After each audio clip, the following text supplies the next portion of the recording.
Welcome to Blade HQ, everybody. Today we are going to talk about MagnaCut, how it came to be, where you can find it, where it fits in all the knife steel categories, and about a really cool exclusive that's in my pocket right now. Let's talk about it.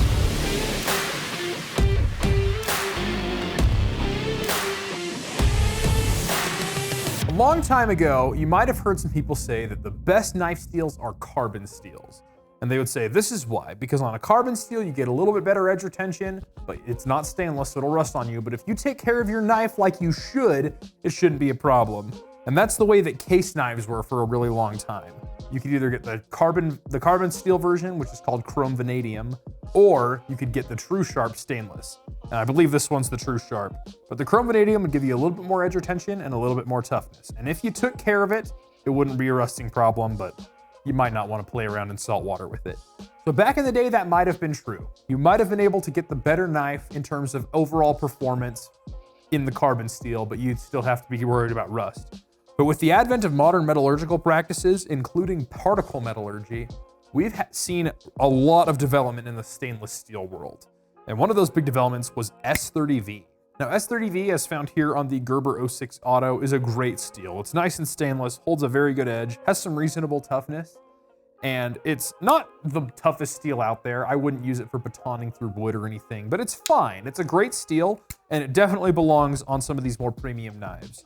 But then Reeve got a hold of it, and he thought, you know, I could tweak a few things here and there, and I could turn it into S35VN, which is one of the most popular blade steels, one of the best balanced. It gives it a little bit more toughness and a little bit easier sharpening, and it's a really great improvement. For a long time, all Reeve knives had that S35VN, until Crucible took that S35 and thought, you know, maybe we can improve upon that a little. And today on Reeve knives, like on this Inkosi, you would get S45VN, which once again is just a little bit of an improvement. But if you wanted a super tough steel, you could also get that out of those powder steels, as in the case with CPM M4, found here on this Manix. It's an exclusive of ours, it'll be forthcoming. The story here is, little by little and increment by increment, we have managed to take the simple steels of yesteryear and make them into something more. And now what a lot of people have called the gold standard of blade steels is CPM 20CV or its equivalents, Bowler M390 or CTS 204P. It's got very good corrosion resistance and it holds its edge dang near forever. It's really great. We had a fairly big jump from the conventional steels of yesteryear to the powder steels of today. And we've had a lot of incremental improvements, some moving in the direction of toughness, some moving in the direction of corrosion resistance, but we haven't had a big jump like we had before in a long time. And MagnaCut is that big jump, and it's quite the story. So Dr. Laren Thomas is a metallurgist. He got his degree from the Colorado School of Mines, and he's been writing Knife Steel Nerds for a long time. His day job is making steels for the automotive industry. So sheet steels that you'll find like on skid plates or springs or I don't know what other sheets he's making. He's cooking those up, and in the meantime, he moonlights writing a blog about knife steels. Now, Laren Thomas was raised by Devin Thomas, and you might have heard of him. He makes very high-end stainless Damascus steels. So he's had a long-time love of knives, a long-time love of steel, and he pursued a degree in metallurgy, and now he is the name in knife steel. In fact, his blog is called Knife Steel Nerds. I fancy myself a steel nerd, but he is the steel nerd. And if there is a question, he is often the final say in it. He's the one who will tell you, this is what the property of this steel is. And he'd been mentioning for a long time that he wanted to make his own steel. He wanted to make something truly unique. He didn't want to make something that had his name on it, but fit in the good, albeit similar steels of the day. He wanted something that was really big. And he didn't know what that was, and so he didn't start making some steel that was like everything else. He waited until he found the inspiration. And one day he was thinking about CPM 4V, which is a very nice carbon steel. You'll find it on some high-end fixed blades. It's fairly boutique. You don't see it a lot on production knives.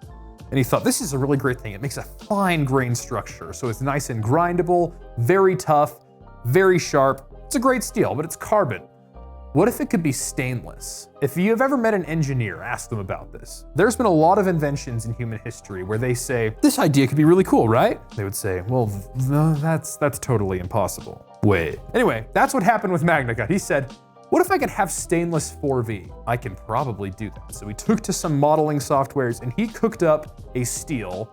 It took him a long time and iteration, but he cooked up something that in theory, on paper, could have the toughness and edge retention of that CPM 4V, but with the corrosion resistance of 20 CV. On paper, it looked really good. And so we called up Crucible Industries. They're here in the United States, and with Niagara Specialty Metals doing their hot rolling and distribution, they make a lot of the famous steels you've heard of. In fact, save this one, they made every single knife on this table's steel. Crucible is big, especially in the knife world.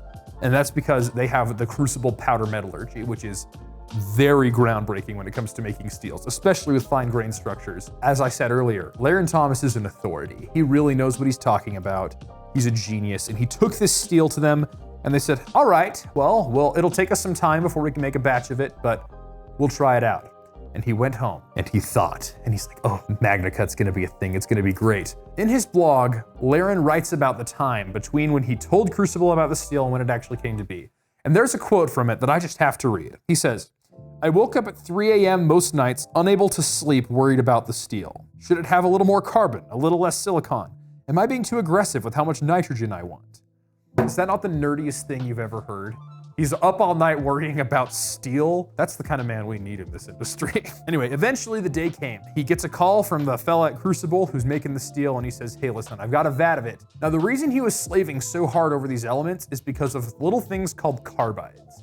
So in a steel, the carbon likes to bond with other elements and make these little hard crystal-like structures called carbides. And they are what make your steel hard, they're what make your steel have its grain, and they make or break your steel. In fact, vanadium is very hard to use in steel unless you're using powder metallurgy, which is why Crucible is so famous in the first place. Now, what makes a steel stainless is chromium, but chromium can become a carbide and then it isn't gonna be stainless anymore. So Laren had to find a way to use just the right amount of carbon to keep all of the other elements in carbides, but keep the chromium in mixture so it could actually keep the steel stainless, which is why it has quite a bit less chromium than a lot of these other steels. So when the guy at Crucible said, we need to add potentially a little bit more carbon to help this steel liquefy, he said, you can add 0.1% if it's absolutely necessary, but wait till everything else is in, let's hope it works.